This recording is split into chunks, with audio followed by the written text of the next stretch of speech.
Thanks for joining us and listening to another God-lived and God-breathed message by Darius Nelms. Our mission is to increase our generation standard back to God's standard of excellence and kingdom living through personal development, relational wisdom, business management, and faith increase.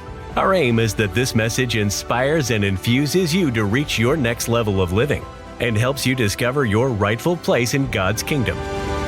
Now, let's dive into the message.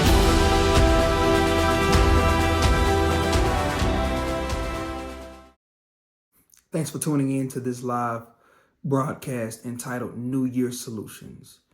The people who knew you will have to get to know you in this coming year of 2024. Not because you are making a New Year resolution, but because you are going into the new year with solutions. Solutions that you will implement starting tonight and every day in this upcoming year. This is the time and the moment that what used to be will no longer be. The things that you used to settle for, the standard is being elevated. The way that you used to think is being substituted for a new and an improved way. We are solution-driven and strategic thinkers.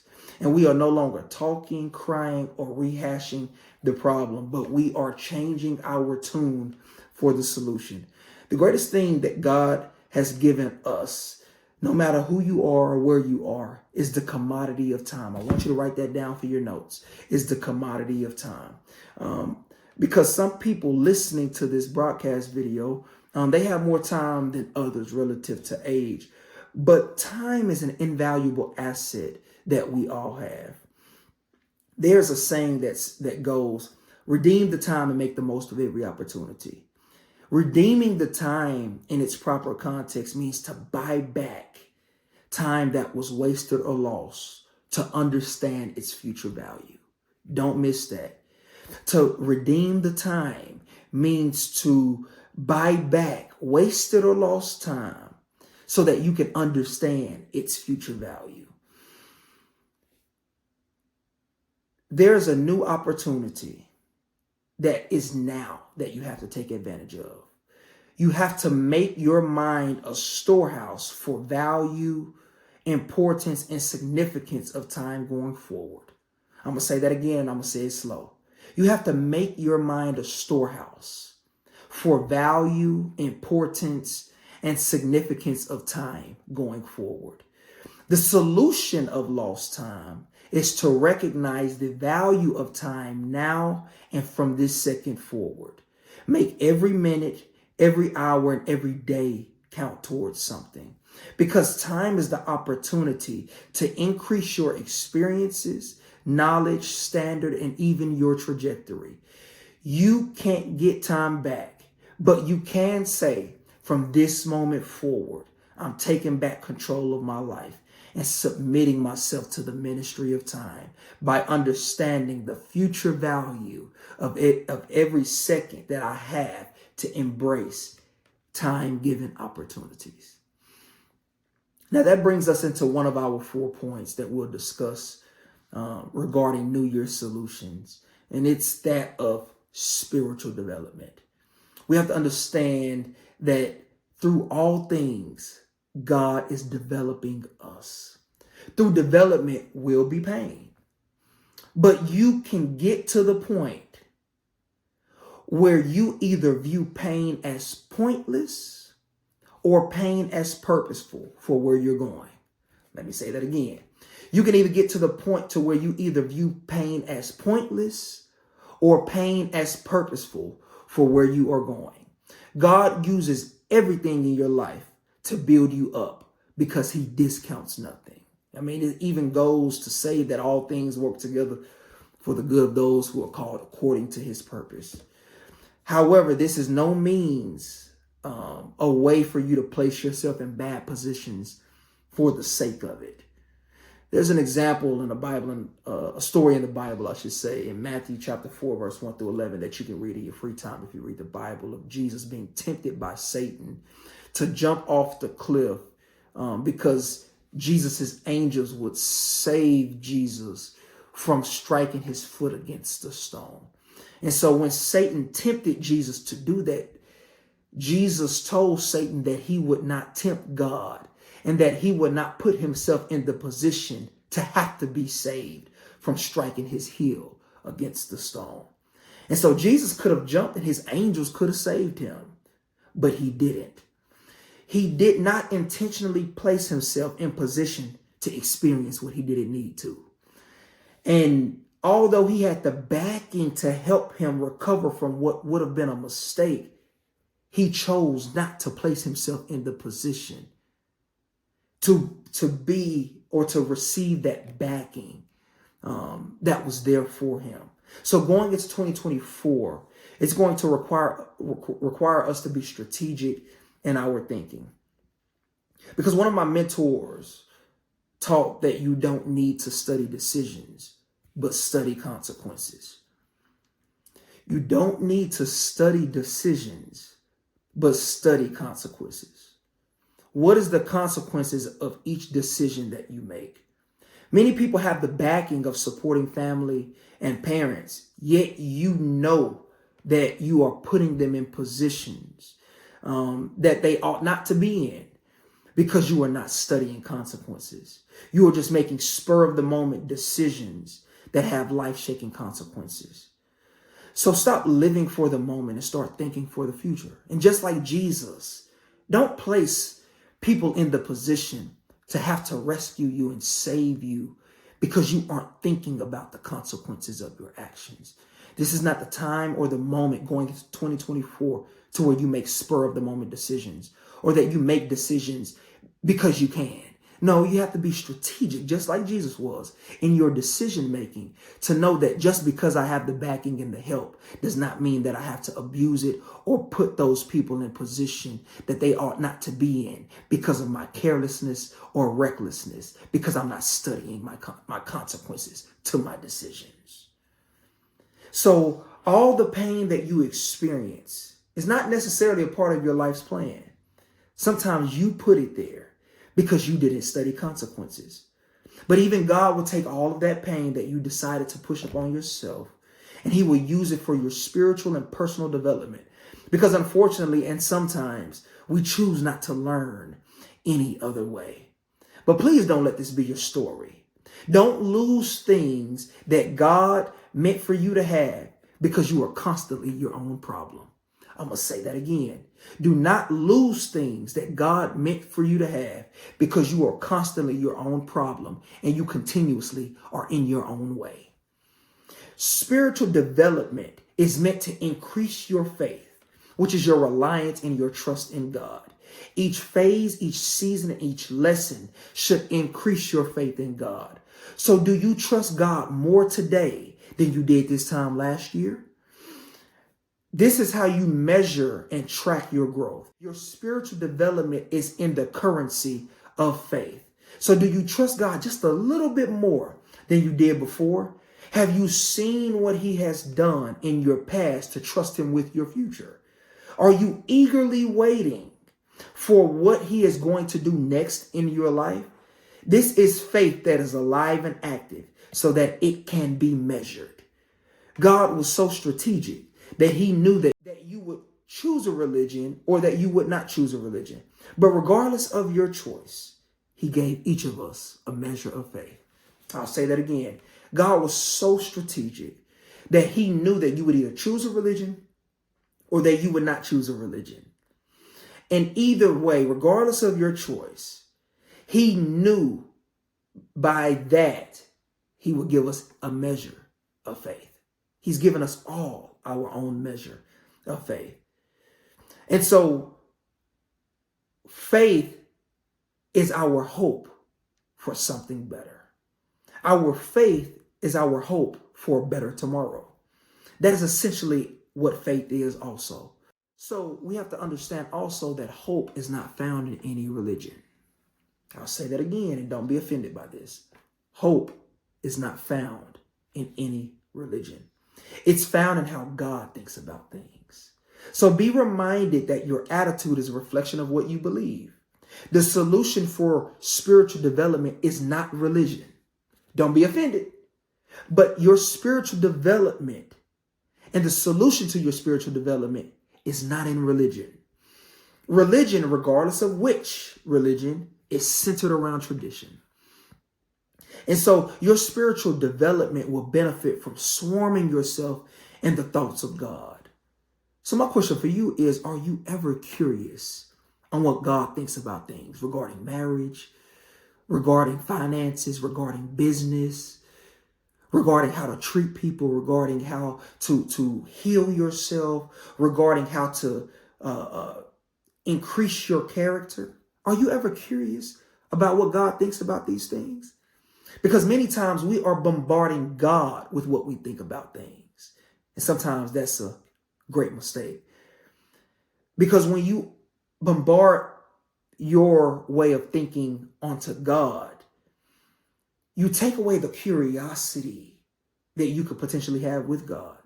And your curiosity of what God thinks about things should lead you on the path of studying, solitude, and seeking like-minded individuals to connect with and understanding God's kingdom. So don't get caught up in imposing your thoughts and prayers upon God about what you think or what you want. Because what you think and what you want may be above your pay grade. It may be above your stamina. And it may be above your wherewithal. And you'll come out on the other side of it and call it a failure. So when we are imposing our thought and we're imposing our wants on God, and God gives us what it is that we want, sometimes we'll soon find out that's above our pay grade, that it's above the strength that we have to carry it, that it's above the finances that we have to fund it. And so we have to understand that in order for God to do what it is that he wants to do in our lives regarding our spiritual development, sometimes it's okay to just take it easy.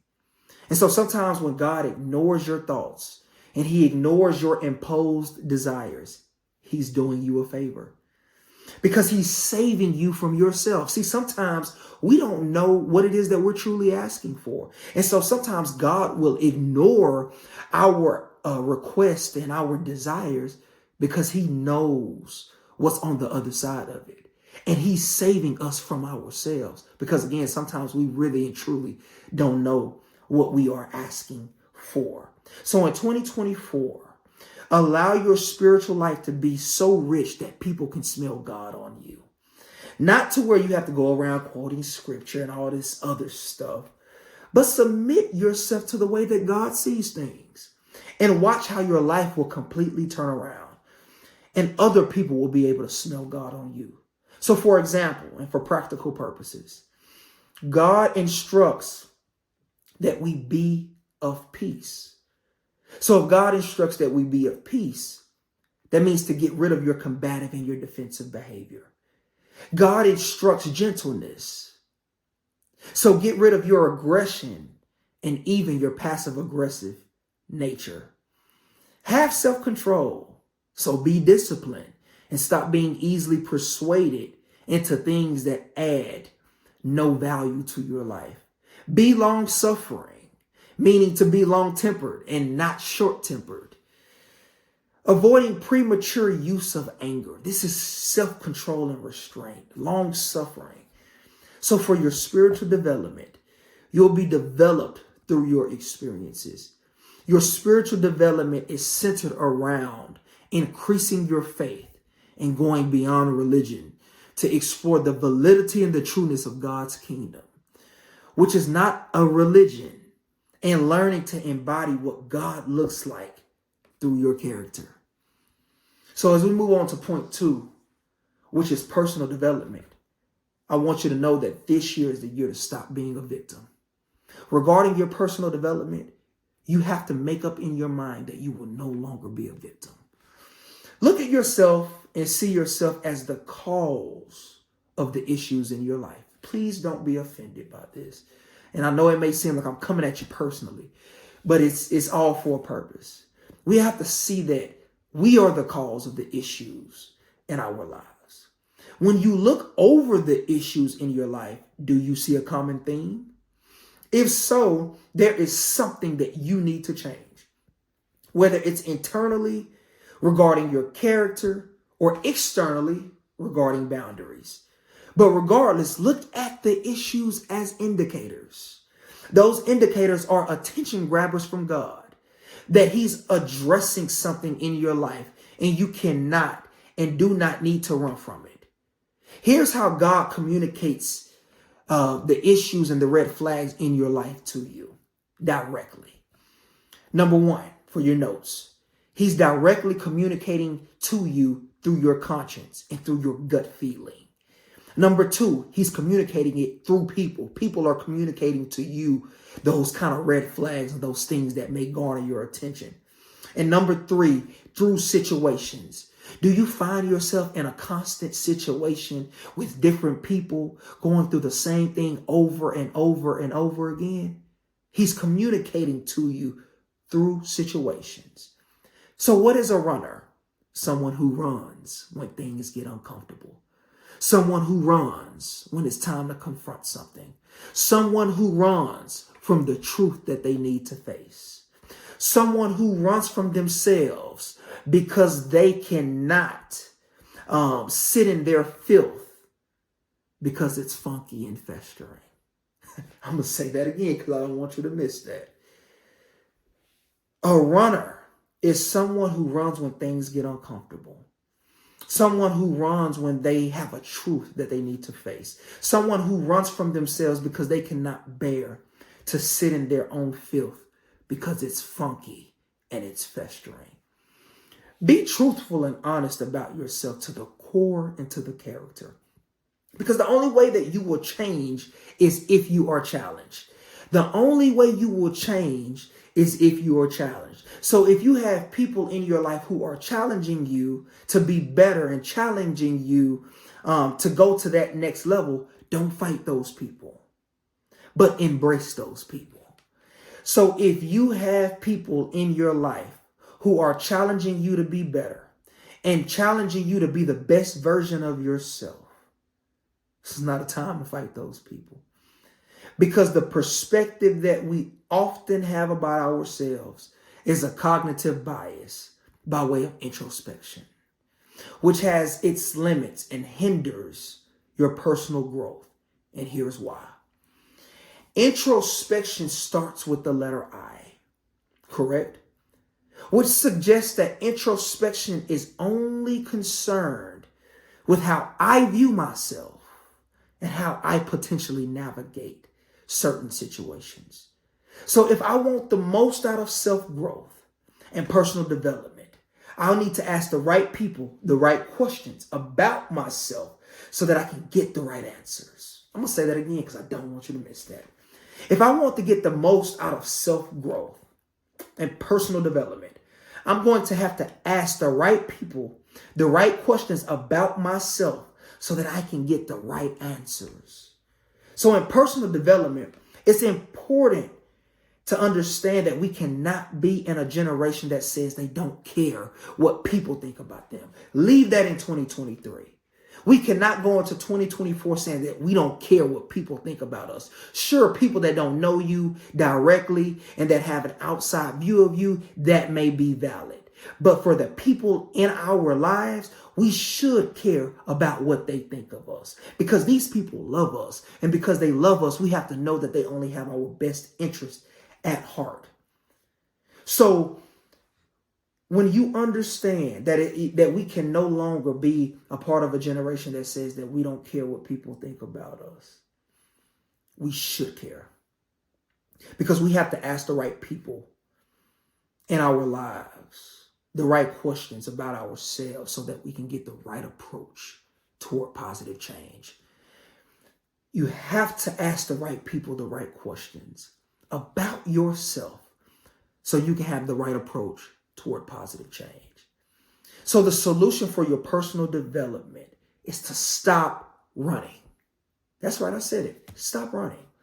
Stop dead in your tracks and face yourself. No matter how ugly you treated people or how ugly you look to yourself because you're not pleased with yourself, or based off how you treat yourself, you got to stop running. Stop dead in your tracks and stop running. And be truthful with yourself, because admission is a sign that you are tired. And when you are tired, you'll begin to change things. I'll say that again because I want you to take that down for your notes. When you are tired, you'll begin to change things.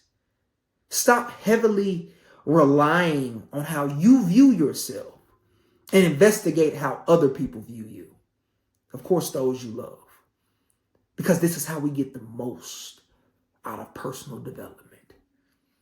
So as we move on to point number 3, which is business development, we're getting into the business side of things. Here's what we have to understand relative to business development and starting a business or growing your business.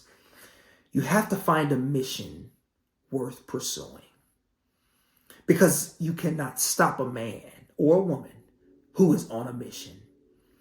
No amount of trials, tribulations, or discouragement will cause a person to abandon their mission. If something angers you, there is a solution that you can unload on. Your anger about something can provide an opportunity. If you are in the business or you are looking to start a business where there is a problem, the solution is that business. When you get into business, don't get into business to becoming. Many people get into business to becoming only to say that the market is oversaturated. Get into business and find at least one thing to do better than anyone else in your region. And when you master that one thing, people will beg to spend their money with you. Business is not necessarily about being the best in the world, although that would be great. But business is about finding that one thing to dominate and to be better at more than anyone else. For example, if you're a photographer or a graphic designer, set a date further out from the date that you know for a fact that you will have the work back to your client. So to the client, you have the reputation of under-promising and over-delivering. See, that's just free game that I gave you. And for instance, if you sell burgers, don't sell regular hamburger buns. Have sweet buns, sourdough, different flavored buns, sesame seed buns, something that will make the burger have an enhanced flavor. And so if you are in cosmetics, be as likable and as punctual as possible. If you are in e-commerce and online sales, take pride in fast shipping. Find one thing to master. And then finding that one thing, still emphasize customer service. This is my plea for all business owners and people that work in businesses for 2024. Emphasize customer service going into 2024. I think that's something that we lost along the way. But going into 2024, let's make sure that we emphasize customer service. Because in our generation, prices are increasing across the board. But don't allow your customer service to decrease. I'll say that again. Prices are increasing across the board. But don't allow your customer service to decrease. Find ways to increase your customer service. Be so nice and relatable and patient with customers that they justify to their friends why they pay you what you do. There goes some more free game. Be so relatable and patient with your customers that they justify to their friends why they pay you what they do. Now, everyone won't appreciate that, but it's about rounding up customers and clients that do. Don't allow automation to take away from the intangibles that customers and clients look for. And don't be afraid to wow them with the intangibles that they may not even think of. I'll say that again. Do not allow automation to take away from the intangibles that your customers and clients look for. And don't be afraid to wow them with the intangibles that they don't even think of, because that puts the cherry on top and seals the deal. For example, if clients expect you to be on time, be early. That right there is an intangible that they may not even expect. So if you are a punctual person, be like Dr. Lee off the movie Drumline and say to be early is to be on time. So if your clients and your customers are expecting you to be on time, wow them with the intangible of being early. Make sure that when you wow them with being early, it's that you're waiting on them and they aren't waiting on you. And so when you understand that that puts the cherry on top, make an impression that they can't deny. This is not only domination, but this is excellence in spirit. And when you are excellent in spirit, you will always be the standard in people's mind. They'll compare you to others and not others to you. Why? Because you are the standard. People spend money with who they like. So if they don't like you, don't expect them to spend money with you. People also like to be a part of stories. So create a story around your business that people would want to be a part of. People like to remember when they started with you. So the solution to developing your business is passion for the mission, mastering and dominating one thing better than competitors, and increasing and improving your customer and client relationships. So as we move on to this last and final point, we're going to talk about relational wisdom. And so to understand relational wisdom, we have to understand that no one in our interpersonal relationships are depending on us to be perfect, but they are depending on us to be accountable. No one in your interpersonal relationships are counting on you to change every single aspect of who you are, because there's certain parts about you that don't need changing. But they are looking for the things that are detrimental and impacting them negatively to be changed. People in your interpersonal relationships aren't looking for you to be perfect, but they are depending on you to acknowledge the things that you do that hurt them, with the commitment to not continue that cycle of hurt. So as a generation, we cannot go through life thinking that life is just about us, because who we are has impact. It's either positive or negative impact. Look over the last year of your life. What does it point toward? Does it point toward having positive impact and gaining, or negative impact and losing?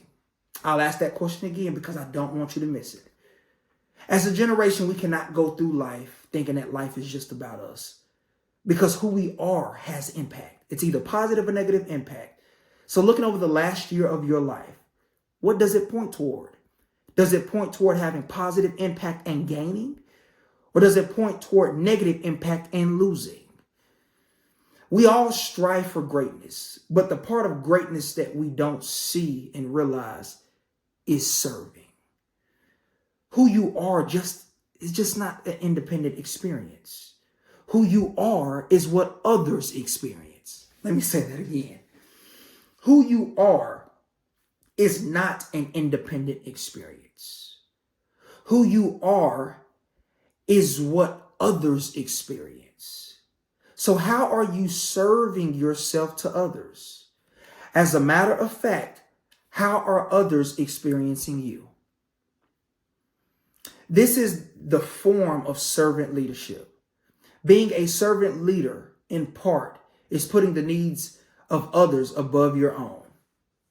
Imagine if we all focus on serving each other and not from what we can get from people.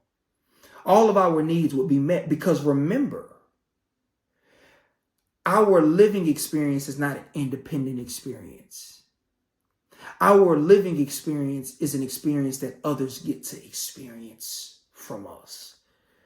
And so imagine if we all just focus on serving each other and not what we can just get from people. All of our needs would be met, because serving is the pathway to greatness. We all want to be great, but we don't want to serve. Serve solutions and not problems. Serve your gifts and your talents to others and not things that make them worry and uneasy. Serving is a cure for all human needs. If we serve each other, all of our needs are met. If the rich serve the poor is no longer poor. If you serve your partner's focus is on serving you. Both needs are met. If you serve a friend and your friend serves you, you don't feel slighted or taken advantage of or even unappreciated. Serving is the key to harmony. When you give rather than take. When I give my car gas, my car gives me a ride. Because giving always works as a boomerang effect. Giving comes back to you. Let us gear up for this type of relational wisdom. The basis of all of our relationships should be of peace. I'll say that again. The basis of all of your relationships should be that of peace. That doesn't suggest that there won't be moments where the relationships aren't necessarily as peaceful as you would hope. But relationships should not be in constant turmoil. Peace in this context is centered around two things: absence of war and mutual agreement. When you are in relationships, we should not be at each other's necks. We should not be devouring each other 24/7 all the time. That should not be a constant cycle. So the basis of the peace in relationships is the absence of war and mutual agreement. So how can two people walk together unless they agree? How can two people walk together unless they agree? To agree in this context means to set an appointment. So when you set an appointment with someone, you are checking in. Checking in how? Checking in to make sure that you are meeting the needs of the relationship. This is serving. So if you are uninterested in serving, please don't get in relationships with people, friendships, platonic relationships, romantic relationships. Just leave the relational thing alone if you are not interested in serving. Because meeting the needs of any relationship shows your vested interest in being a person of value. When you do business with million-dollar corporations, what do they ask you to do? They ask you to take a survey. They are interested in providing value to you so that you can continue spending money with them. Their interest is in your feedback and experience so that you can continue spending your hard-earned money with them. So in your interpersonal relationships, although money is not at stake, how interested are you in making sure others enjoy you and experience you in true and proper form?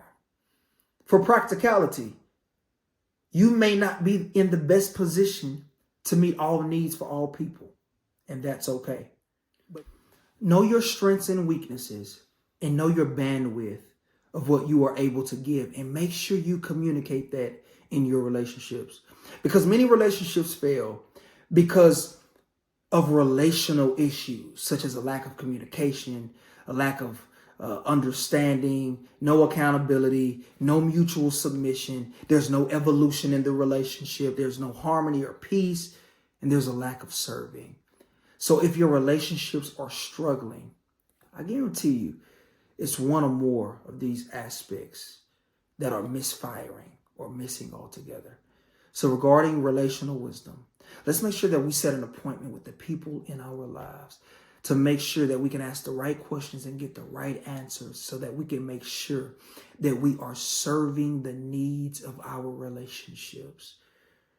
And I am confident that with everything that we discussed tonight on this broadcast, video, New Year's solutions, that everything that was taught does not fall on deaf ears, but that you will take everything that you heard and that you took notes on, and you will implement it in your life starting right now. Yes, we are strategic thinkers, but we will not waste another minute stuck on thinking, but we will be swift in doing. Until next time, peace. May the Lord bless you, keep you, and make his face shine upon you. As we abide in His grace, presence, and peace, remember that you are an agent of change wherever your feet shall tread. Thanks for listening to this message and for the opportunity to teach and lead you. Until next time.